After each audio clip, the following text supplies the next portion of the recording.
A gente volta a falar aqui na Band News FM sobre a situação envolvendo Ucrânia e Rússia. Já conversamos com alguns ucranianos que passaram sentimento no país em função de uma possível invasão russa. E agora a gente vai para o outro lado desse conflito, vamos para território russo, entender o que os russos estão falando, qual o sentimento em relação a esse conflito, essa escalada nas tensões dos últimos dias também em território russo. Por isso a gente recebe o jornalista Vitaly Lezov, ele mora em Moscou, capital da Rússia. Vitaly, muito obrigado por atender a Band News FM, tudo bem?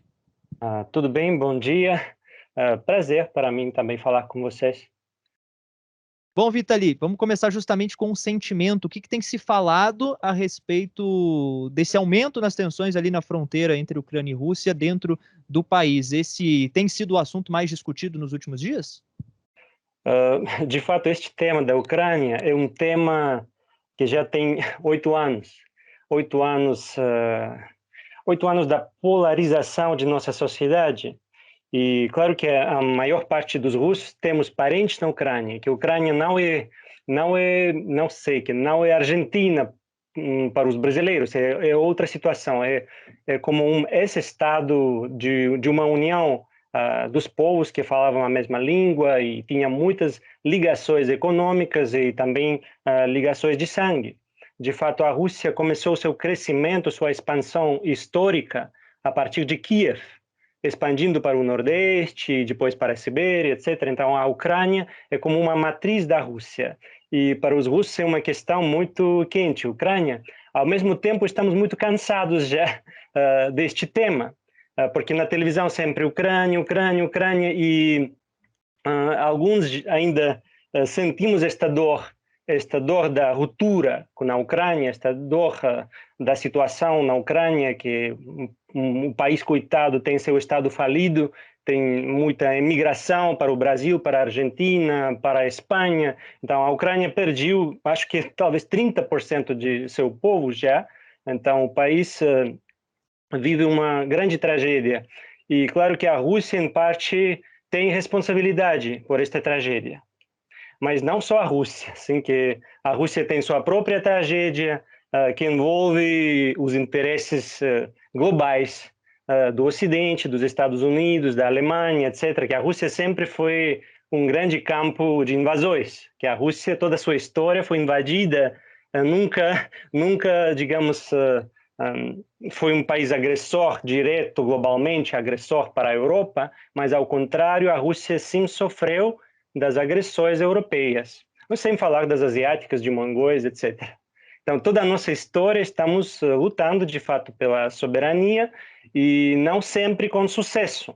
Por isso também, como temos muita preocupação, que se estamos certos, se estamos fortes suficientemente para projetar nossa visão do mundo, sim? Porque a imagem do grupo de Putin é muito exitosa, que muita gente no mundo, a esquerda e a direita, estão perdidos, não tem símbolo, não tem uma figura relevante, e Putin para muitos é um simulacro deste super-herói que pode salvar a humanidade. Então, as interpretações dentro do povo russo, igual que dentro da Ucrânia, são bem diferentes, que eu não posso apresentar todo o povo, porque, por exemplo, se ligamos para meus parentes que moram nos povoados pequenos e pobres de Urais, nos povoados desindustrializados, é como ligar para a Ucrânia. Eles odiam o governo. Mas muitos amigos de Moscou, que são roqueiros, por exemplo, que são como um roqueiro deve ser liberal, boêmico, etc. Mas, ao contrário, eles resultam a base do regime, porque acham que tudo é certo, que a vida avança, que o governo faz tudo bom e que os russos estamos prosperando ultimamente. E então eles prestam seu apoio, desculpe, ao grupo governante. E como o próprio presidente Vladimir Putin tem se manifestado sobre essa questão? É algo que rotineiramente ele vai até a população russa dar satisfações do que está acontecendo na fronteira da Ucrânia? Não é assim? Como tem sido essa relação do presidente com a sociedade russa em relação ao conflito? É que Putin ele fala muito, mas ao mesmo tempo ele não é um charlatão, assim que ele aparece quando já tudo está feito e feito bom. Então, ele não aparece para pronosticar fracassos, e por isso ele não pronuncia a sua opinião até o último momento. Então, quando já tudo está confirmado, que tudo saiu muito bom, então ele vai aparecer e vai se apropriar do sucesso. Mas ele não quer pôr no risco sua imagem, e por isso ele não tem manifestações diretas, sempre são um pouco vagas estas manifestações, mas para a agenda russa este conflito não é um conflito com a Ucrânia, e a nossa diplomacia, assim, que os diplomáticos, que em parte para a mídia e para os diplomáticos este assunto é mais interessante que para os povos, porque os diplomáticos estão fazendo suas carreiras, então eles precisam formular o negócio do jeito mais radical, e igual que os jornalistas, que eles precisam ganhar dinheiro, escandalizar este assunto, e de fato, provavelmente a apresentação na mídia deste problema é mais grave que na realidade, que na realidade ucraniana ou que na realidade russa. Pode ser que globalmente este assunto é mais quente, mais importante que localmente. Que, por exemplo, os nossos líderes de opinião pública, ninguém acha que tenhamos um conflito, que de fato não vai guerra, que ninguém quer guerra e ninguém acha que a Ucrânia é uma unidade autônoma. A Ucrânia é um país dirigido pelos Estados Unidos de América, e eu acho que a maioria dos ucranianos vão concordar com isso, que a Ucrânia não tem um Estado forte. Não quero dizer que a Rússia tem seu Estado forte, a Rússia também, que o Brasil também. Eu acho que o mundo, ultimamente, está vivendo certa erosão de Estados. Os problemas no Canadá, por todas as partes, problemas que os estados, os grupos governantes estão perdendo sua legitimidade. Não tem apoio, de fato, e as instituições, eu acho que o Brasil sofre deste problema, e imagina que na Ucrânia é 1000 vezes pior, que sempre pode ser pior. E a Ucrânia tem esta drama que não tem Estado, e por isso, segundo a nossa agenda política, não temos conflito com a Ucrânia. Temos conflito com os Estados Unidos de América, que interveio em nossas relações europeias, sim, que a Rússia tem sua política europeia e também, claro que tem sua política para Estados Unidos de América, porque tem várias Américas, sim, que tem várias Europas e tem várias Américas. Não toda a América é Trump, não toda a América é Biden, que também tem outras Américas, e como tem várias Europas. Que a Europa não está tão consolidada quanto a esta questão da Ucrânia. Agora, Vitaly, qual que é a percepção que se tem morando na Rússia do povo? Claro que nunca é unânime, mas conversando com as pessoas aí nas ruas de Moscou, existe uma percepção de fato que não se quer esse conflito, que se defende uma possível anexação da região de Lugansk, Donetsk, enfim, no leste ucraniano, até por se entender que aquela região, na verdade, é uma região de uma população que é russa, por conta das proximidades históricas, enfim, qual que é a percepção do povo? Sim, não para o conflito, é algo claro, algo que também não está tão claro? Não, eu acho que, sim, que não se pode falar pelo povo, que o povo também é um conceito bastante vago, mas a percepção das ideias, que, por exemplo, como sempre, os radicais liberais, eles acham que Putin tornou-se louco, quer anexar toda a Ucrânia, blá, blá, blá.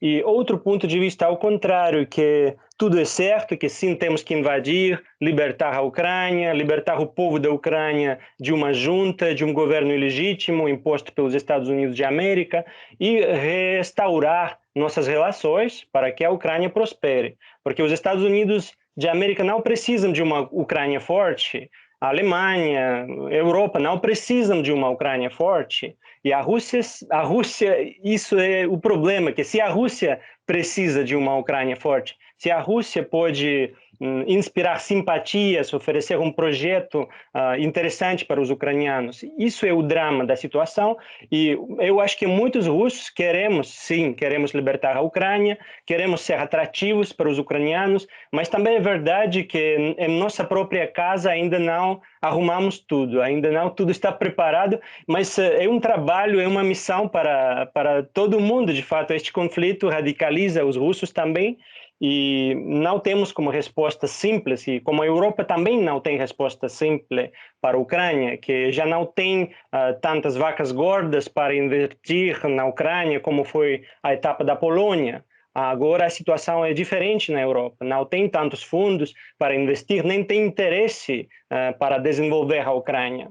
Como, por exemplo, os países bálticos, que dentro da União Europeia, estes países ficaram desindustrializados, usinas atômicas foram paradas, e até no campo de agricultura eles perderam muito. Então são países turísticos que estão perdendo seus jovens, estão sendo despovoados, que os jovens vão embora como migrantes laborais. Então esta perspectiva para a Ucrânia também não pode ser considerada ótima, e não todo mundo na Ucrânia quer esta perspectiva. Muitos nacionalistas ucranianos provavelmente poderiam aceitar a cooperação com a Rússia. Hoje parece impossível, mas não todos na Ucrânia são entreguistas, e não todos estão dispostos a fugir da Ucrânia. Que alguém vai querer viver na Ucrânia, e as pessoas que vão ficar na Ucrânia vão querer construir algo, e isso será impossível sem a Rússia. Vitaly, para fechar nessa nossa conversa, qual que é a relação entre os dois povos neste momento? É uma relação harmoniosa, ou seja, há muitos ucranianos que vivem na Rússia, russos que vivem na Ucrânia, e isso acontece de uma forma harmoniosa, sem grandes problemas, e essa é uma crise só entre governos, ou tem havido problemas também entre os povos por conta desse aumento de tensões? Lamentavelmente tem problemas entre os povos também. Todo o espaço pós-soviético está desarmonizado.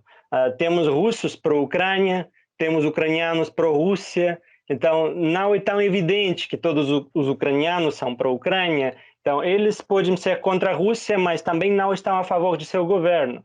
E também eles estão contra a Rússia atual, contra a Rússia deste governo, mas não sempre contra a Rússia milenária, histórica.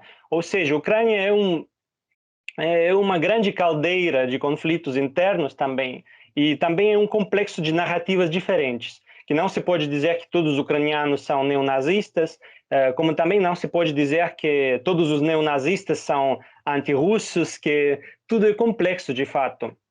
E os russos poderiam resgatar o diálogo com todos os ucranianos na realidade, porque os problemas que tem a Ucrânia são problemas globais, que tem a França também, que tem o Canadá também.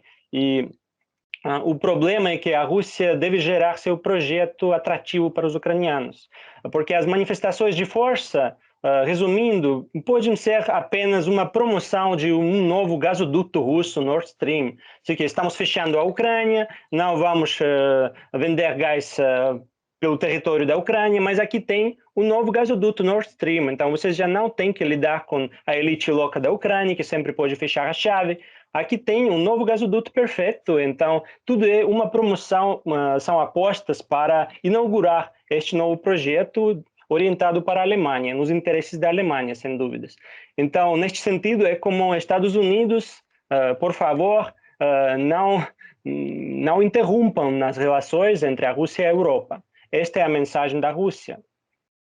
Mas também a Rússia precisa de Américas, sim, que não é uma ruptura global. E muitos russos achamos que é uma simulação de ruptura, que de fato não tem ruptura nenhuma, que as elites não têm esta ideia de romper com o Ocidente e desenvolver um projeto tipo Coreia do Norte ou Irão. Não, de jeito nenhum. Apenas é um espetáculo político. Perfeito. Conversamos com o jornalista Vitaly Lezov, direto de Moscou, capital russa, para a gente entender um pouquinho mais também da visão dos russos em relação a essa crise com a Ucrânia. Vitaly, muito obrigado por atender a Band News FM. Até o próximo contato. Obrigado. De nada. Adeus. Tchau.